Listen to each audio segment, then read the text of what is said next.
Bonjour à tous. Le second tour des municipales approche, dernières heures de campagne pour les candidats avant de retourner voter dimanche dans la région, mais pas partout.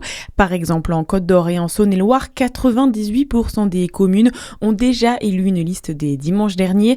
21 des deux départements verront des listes s'affronter pour le second tour et certaines villes seront scrutées de près, Baptiste Berthelin. Et notamment Dijon, la maire sortante Nathalie Kunders est largement arrivée en tête dimanche dernier avec sa liste d'union à gauche. Si elle semble être bien partie pour rester à la mairie, elle devra s'imposer face à Emmanuel Bichot de la droite et du centre et Thierry Couder du RN.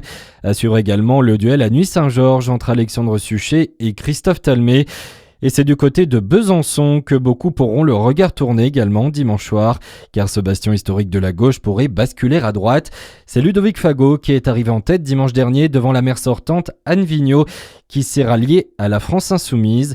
Dans le Jura, l'élection s'annonce également très serrée à Lons-le-Saunier. Toutes les infos sur les bureaux de vote sont à retrouver tout au long du week-end sur Fréquence Plus et l'ensemble des résultats dès lundi matin.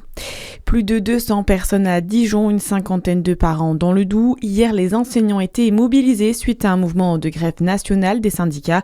Ils se sont réunis devant les rectorats contre les cartes scolaires 2026. Rien qu'en Côte-d'Or, 164 postes sont menacés à la rentrée prochaine.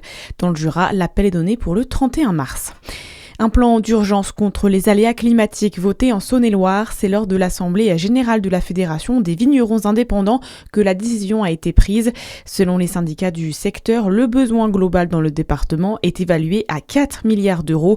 Les domaines en auront la charge à hauteur de 30%. Le reste sera réparti entre la région, l'État et l'Europe.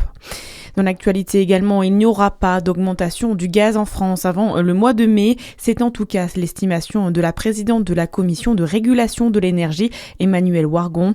À noter que les Français ayant choisi un tarif fixe ne seront pas impactés avant la fin de leur contrat. Le gaz qui, hier, on le rappelle, a augmenté de 35% sur les marchés européens. En cause, la guerre au Moyen-Orient.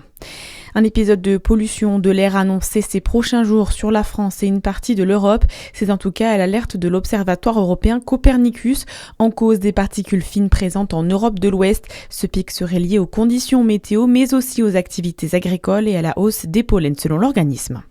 Et puis, Chilly, le vignoble accueillera une soirée d'observation du ciel demain soir de 19h à minuit à l'occasion des nuits de l'équinoxe, moment de l'année qui marque le printemps, un événement national porté par l'Association française d'astronomie. Cette soirée gratuite et ouverte au grand public sera animée par les astronomes de la section Pégase du foyer rural. Rendez-vous demain sur le parking communal. Voilà pour l'essentiel de l'actu. Bonne journée sur Fréquence Plus.